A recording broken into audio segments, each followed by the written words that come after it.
رسول الله يا هدي يا بشير يا طبيب.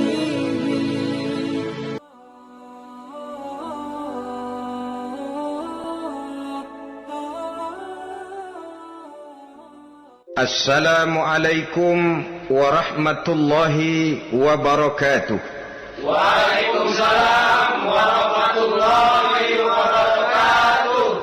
Intan paling mahal, mutiara paling berharga, tidak lain adalah nilai-nilai keimanan. Kalau itu sudah tergadai, apalagi yang bisa kita banggakan dalam kehidupan ini? Kita merasa harta kita berharga, belum ada artinya ketimbang iman.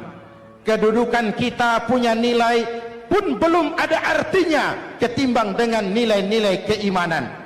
Itu intan paling mahal, itu mutiara paling berharga. Harta baru ada manfaatnya kalau dilandasi dengan iman. Jabatan dan kedudukan baru terasa gunanya kalau dilandasi dengan keimanan. Kalau jabatan lepas dari iman, yang akan lahir Fir'aun baru. Jelas? Kalau harta terlepas dari iman, yang akan muncul adalah konglomerat korun.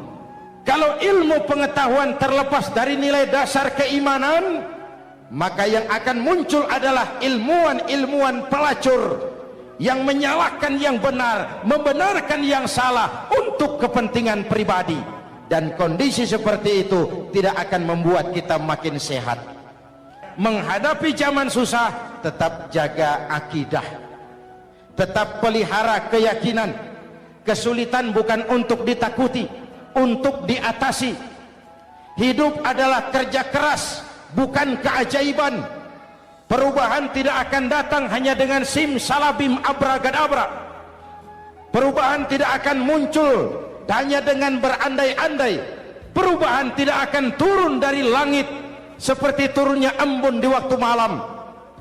Perubahan adalah kerja keras, sehingga Al-Quran membimbing kita, innallaha la yughayyiru ma biqaumin hatta yughayyiru ma bi anfusihim. Allah tidak akan mengubah keadaan suatu bangsa kalau mereka tidak mau mengubah apa yang ada di dalam diri mereka. Yang ada di dalam diri itu rule of thinking, state of mind, cara kita berpikir, cara kita memandang kehidupan, cara kita mengatasi persoalan. Boleh zaman berubah, akidah jangan sampai goyah. Silahkan masa berganti, tapi keyakinan jangan mati. Sekali la ilaha illallah sampai tetes darah paling penghabisan, tetap la ilaha illallah.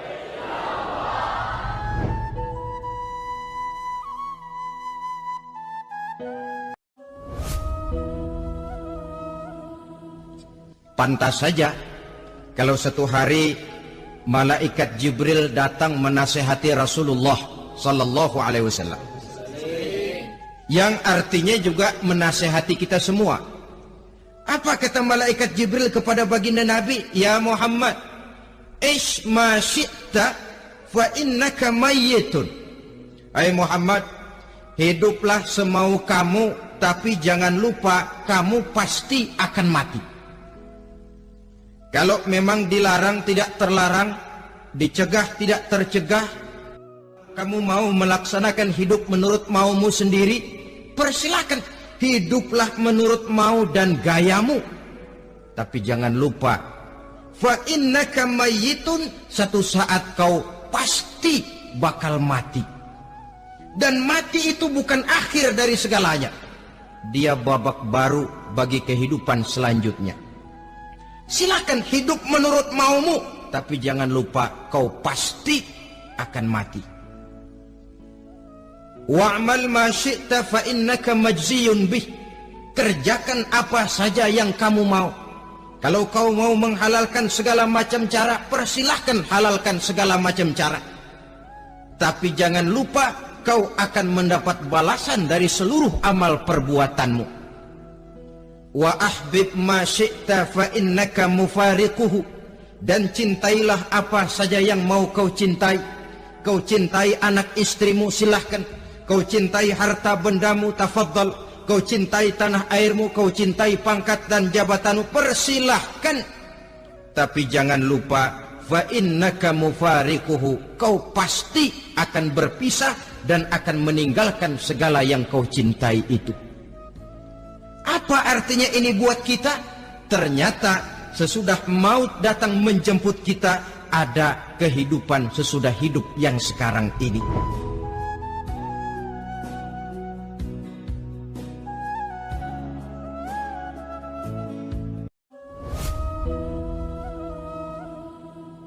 Orang yang mengingat mati bukan lantas menjadi lemah dalam kehidupan, menjadi putus asa, sedikit semangat, terbentur kesulitan, mudah frustasi. Bukan itu tujuannya kita diperintah mengingat mati.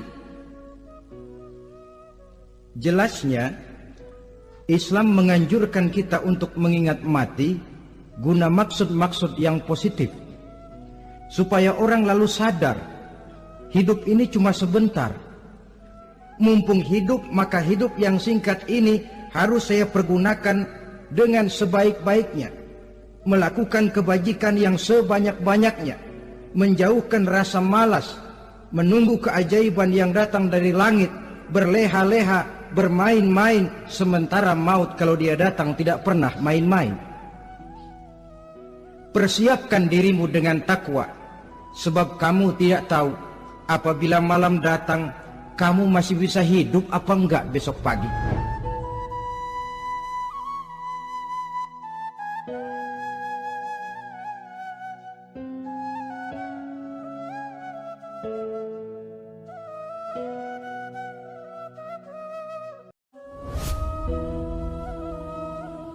Bahwa bagi kita itu pendidikan tidak lain upaya mencerdaskan otak anak. Jangan sampai sebab ini kelihatannya pembangunan makin maju, persaingan hidup makin tajam, tensi ekonomi semakin tinggi, sementara jumlah tenaga kerja dengan lapangan kerja yang tersedia jauh dari mencukupi. Jikalau tidak membekali anak dengan pendidikan yang menunjang lapangan pekerjaan, orang tua khawatir, takut sekali anaknya jadi gelandangan. Dikhawatirkannya kehidupan dunia ini, sementara dia lupa kalau anaknya bisa jadi gelandangan di akhirat. Padahal selama-lamanya gelandangan di dunia paling seumur manusia itu 60 tahun, 70 tahun lah umur orang sekarang. 70 itu sudah luar biasa itu. Tapi kalau harus menggelandang di akhirat, menjadi gelandangan di akhirat, alangkah menyedihkannya. Apakah akan kita korbankan satu kehidupan yang langgeng, abadi, cuma karena tertipu oleh fata morgana dan kamuflase? Kita korbankan yang sedikit, kita korbankan yang besar karena kita memilih yang sedikit. Dalam bahasa Al-Quran memang pernah diceritakan hidup ini hakikatnya perlombaan, saudara-saudara. Perlombaan. Dan di dalam perlombaan itu ada yang menang, ada yang kalah. Al-Quran lalu memberikan peringatan, Alhaakumut takatsur, kamu telah lalai karena berlomba-lomba memperbanyak harta, mempertinggi pangkat dan kedudukan, hatta zurtumul maqabir, sampai kamu akan masuk ke liang kubur baru sadar. Apalagi kalau nafas sudah sampai di tenggorokan, persis Fir'aun. Hidup ini memang kita berlomba, berlomba dengan waktu, berlomba dengan umur, berlomba dengan tenaga, berlomba dengan tetangga. Yang jangankan kita sampai mundur, berhenti saja sejenak, kita akan ditinggalkan oleh yang lain. Tiada kata mundur, bahkan tiada kata berhenti. Sekali kita melangkah, melangkahlah terus. Tapi berlombalah seperti yang dikehendaki Quran. Fastabiqul khairat, berlomba-lombalah di dalam kebajikan. Jangan berlomba-lomba di dalam kemaksiatan, kemunkaran, kejahatan. Berlombalah dalam urusan kebaikan.